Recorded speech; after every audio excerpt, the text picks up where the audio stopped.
So imagine coming home after a long day, hoping to just relax, and instead, you walk into your own house and find someone you barely know sitting on your couch like she owns the place. That's someone. Our friendly neighborhood HOA Karen. You know, the type clipboard in one hand, rules no one asked for in the other. Only this time, she's not just here to complain about your trash bins or the color of your curtains. Nope. This time, she claims she has squatter rights. After being inside my house for just 3 hours, I wish I was making this up. It all started when I left the back door unlocked for a quick grocery run. Totally my mistake, I'll own that.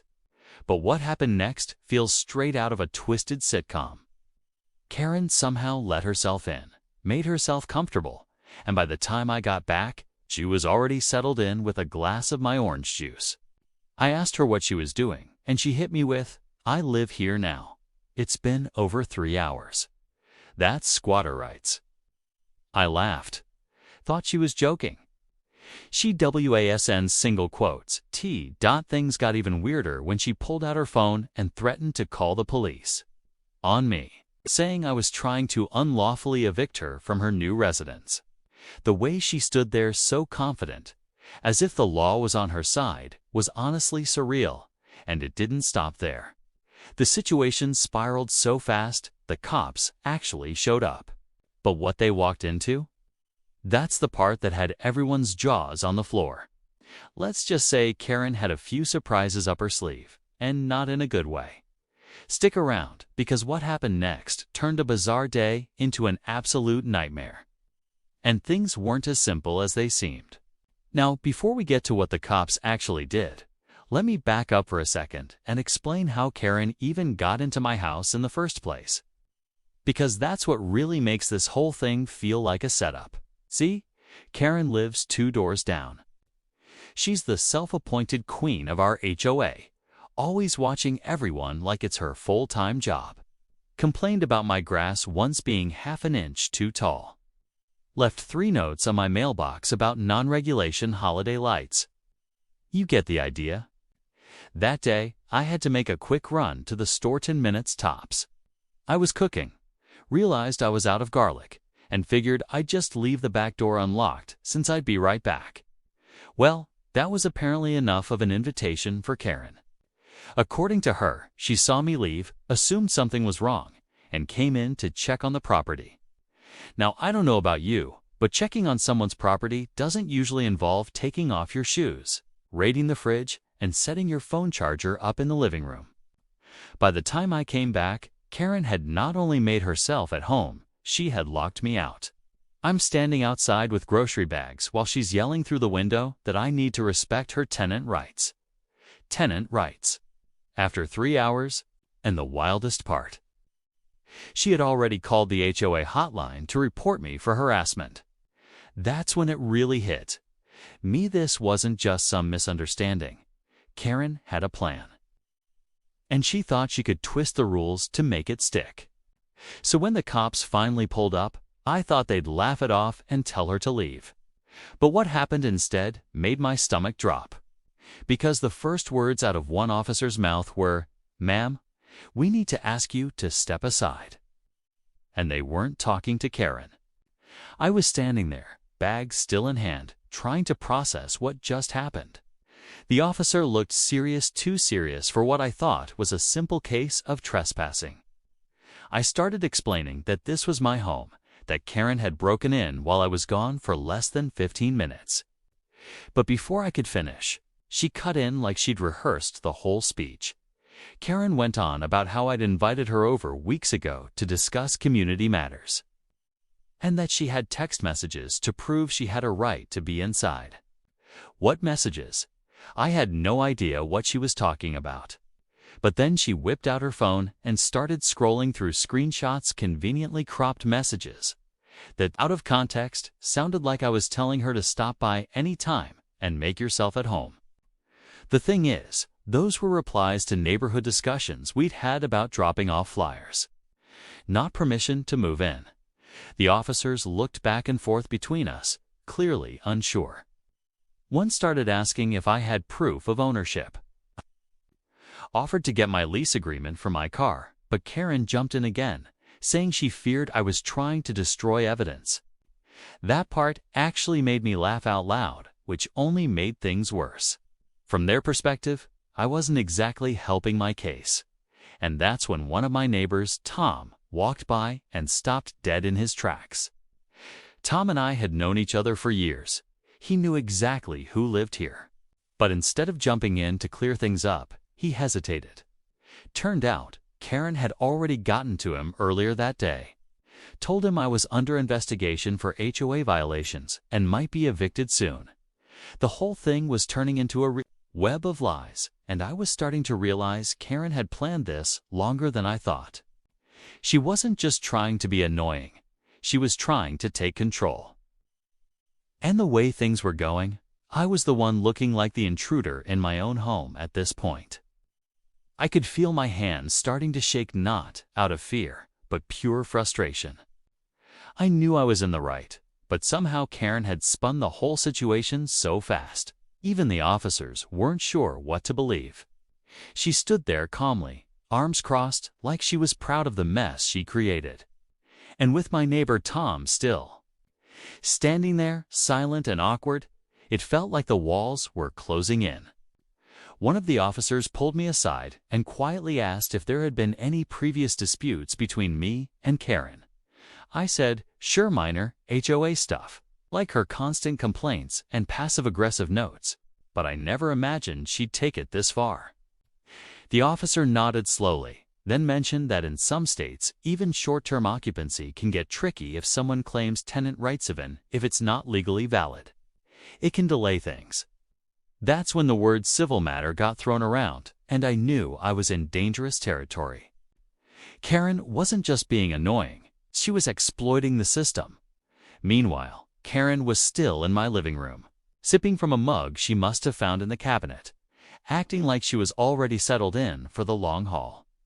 The way she kept glancing toward the officers, throwing in exaggerated sighs, and muttering about feeling unsafe, it was all performance.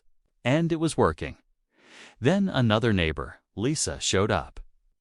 She was the one person I hoped could clear the air. But when I waved her over, Karen immediately shouted, "Please don't let him intimidate my witness," like I was some kind of threat. That moment turned everything sideways. The officers stepped between us, and one actually placed a hand on their holster, telling me to calm down, Evan, though I hadn't raised my voice once. That was the moment I realized I wasn't just dealing with a neighbor gone rogue. I was being outplayed in my own home, and unless something shifted fast, I might actually lose everything just when I thought things couldn't spiral any further. Karen pulled out a folder she had tucked away in her oversized tote bag. She handed it to one of the officers with this smug little smirk, like she'd been waiting for this moment. I didn't know what was inside, but the way the officer flipped through the pages, his eyes narrowing, it was clear whatever was in there was meant to tip the scales completely. Turns out, Karen had printed out a fake lease agreement. It had her name typed in, my address, and what looked like a forged signature that was supposed to be mine. She claimed I had agreed to rent her the guest room for 6 months, starting this week. 6 months? My jaw dropped. I told the officer that document was fake, that I'd never signed anything like that. But Karen interrupted me again, saying he's trying to back out of a verbal agreement. I had it put in writing to protect myself. The officers now looked visibly confused. One stepped aside to radio in a request for a supervisor. Meanwhile, Karen kept spinning her story, saying she'd already paid me a deposit in cash, conveniently, adding that she didn't have a receipt because I insisted on keeping it off the books. At this point, it wasn't just frustrating, it was terrifying. She had clearly planned this whole thing out, step by step, like she was following some twisted script. Then came the twist I truly wasn't ready for. She claimed she had witnesses. People from the HOA board who had supposedly seen her coming and going from my house for weeks, as if that proved we had some kind of living arrangement. And now, with neighbors watching from across the street, whispers spreading like wildfire. I realized Karen wasn't just trying to take over my house. She was trying to ruin my entire reputation in the neighborhood. The officers told me to remain outside while they sorted through the claims. And as I stood there on my own porch, locked out of my own home, I knew this was about to get a lot worse before it got better. I stood outside my own house, heart racing, watching officers flip through forged papers and neighbors whisper from their lawns. It felt like I was trapped in someone else's nightmare. But then, finally, the supervisor arrived. She was calm, sharp, and clearly not one to be swayed by drama. She asked both of us to step aside and give our statements separately. I gave her everything: my ID, utility bills with my name and address, even showed her the smart home app that tracked the front door being unlocked only by me. But the real turning point came when the supervisor asked if I had cameras. I almost forgot about the doorbell cam. I pulled up the footage on my phone and scrolled straight to the moment Karen let herself in. There she was, glancing around, then walking inside like she was sneaking into a movie theater. The footage showed her spending the next few minutes making calls and setting her bag down like she was moving in. The best part? A timestamp showing clearly that she hadn't been in the house more than a few hours. No sign of any prior visits like she claimed. As soon as the officers saw the footage, their entire tone changed. One of them quietly called it in, while Karen kept insisting the video was edited and misleading. But it was too late. The forgery, the false report, the staged lease, all of it started to crumble. They escorted her out of the house. I thought that was it. Conflict resolved right. Not exactly. As she passed me, still holding her fake lease folder tight, she leaned in and whispered, "This isn't over. The HOA's backing me. You'll be hearing from our attorney." So yeah, she was removed from my home, but that final twist hit hard. Karen wasn't done. And if what she said was true, the next battle wouldn't be at my front door, it'd be in court. The next few days were a blur of emails, HOA meetings, and conversations with a real attorney. Turns out, Karen didn't have nearly the support she claimed. A couple of HOA members admitted she'd been pushing a weird agenda for months, trying to clean up the neighborhood by targeting people she didn't like. I wasn't the first person she tried to intimidate, just the first who pushed back hard enough to stop her. With the help of my lawyer, we filed a formal complaint for trespassing, attempted fraud, and submitting falsified documents. The video footage sealed it. Karen was served with a cease and desist, and after that, she went strangely quiet. No more notes on the mailbox, no surprise visits, and no HOA drama for now. The board held an emergency vote and removed her from her position. Apparently, you can't lead a neighborhood when you try to steal someone's house. I did end up replacing all my locks and installed even more cameras, just to be safe. Tom eventually came by to apologize, saying he had no idea how far Karen was willing to go. Lisa and a few other neighbors helped repaint the guest room. A way of giving me back some peace after everything. Looking back, it's wild how fast a situation can spiral when someone's confident enough to lie and bold enough to test boundaries. But the lesson here? Protect your home. Document everything and never assume someone's too ridiculous to be taken seriously. Because sometimes a 3-hour squatter can nearly flip your world upside down. In the end, I got my house and peace of mind back. But now, every time I hear a knock at the door, I double-check the camera, just in case Karen's still watching from down the street.